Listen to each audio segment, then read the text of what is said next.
हम न मरे मरिए संसारा, हमको मिलिया जियावन हारा। हम न मरे मरने मन माना, ते ही मुए जिन राम न जाना। साकत मरे संत जब जाने, भरी भरी राम रसायन पीवे। हरि मरी हैं तो हमहु मरी हैं, हरि न मरे तो हम काहू को मरिए। कहे कबीर मन माहि मिलावा, अमर भय सुख सागर पावा। प्रस्तुत गु मतलब को, मरिए मतलब मर जाएगा, जियावन हारा मतलब जीवन दाता, साकत मतलब शक्ति के उपासक, रसायन मतलब औषधि। प्रस्तुत पद में कबीर दास जी ने परम ब्रह्मा से मन लगने पर जीव के अमृत को की प्राप्ति हो जाती है। कबीर का कथन है कि यह संसार भले ही समाप्त हो जाए, परंतु मैं नहीं मरूंगा, क्योंकि मुझे जीवन दाता परमात्मा की कृपा प्राप्त हो गई है। अब मैं नहीं मरूंगा, क्योंकि मेरे मन में ने मृत्यु को जान लिया है।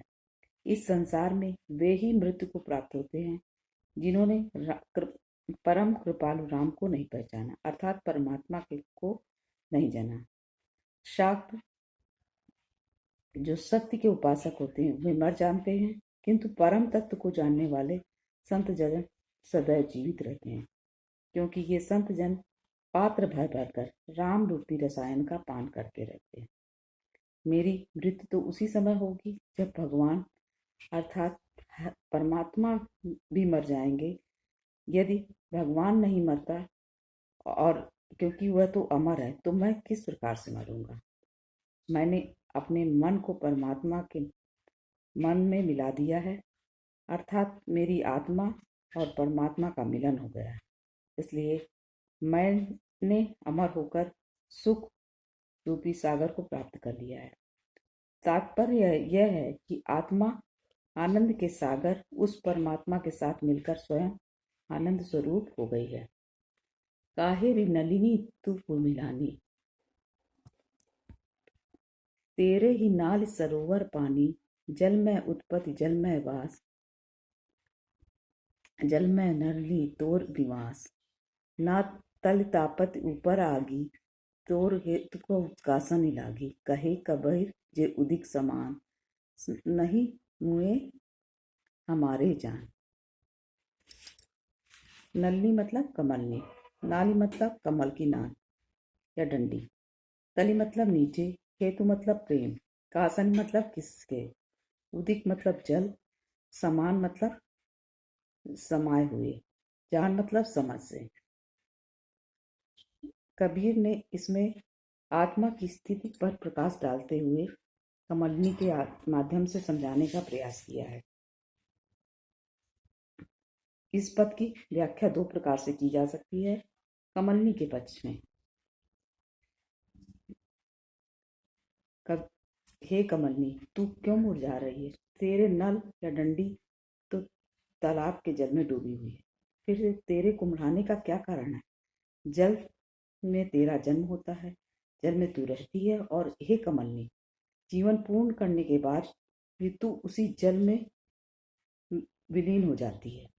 ना तो तू नीचे से तपती है और ना तेरे ऊपर आग है, अर्थात तुझे नीचे से ना तो कोई कष्ट है ना ऊपर से, क्योंकि तू तो जल में स्थित है।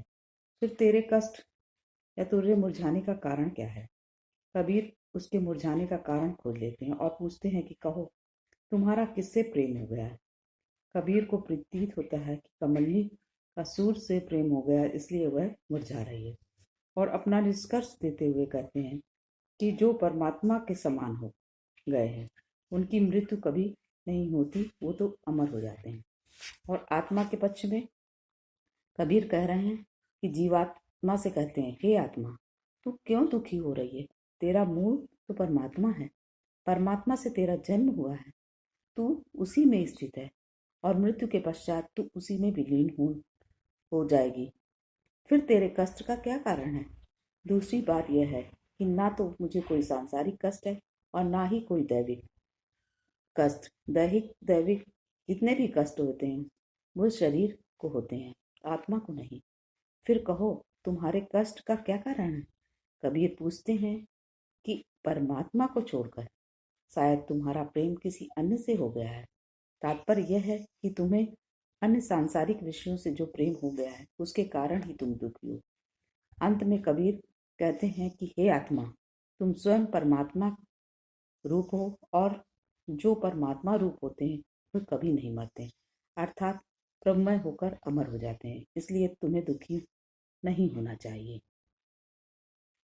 बच्चों, अभी तक मैंने जो सखी और पदावली पढ़ाई है उसमें उसके प्रत्येक दोहे और प्रत्येक पद का आपको भावार्थ लिखना है और किताब पुस्तक में दिए हुए प्रश्नोत्तरों का करने का अभ्यास करना है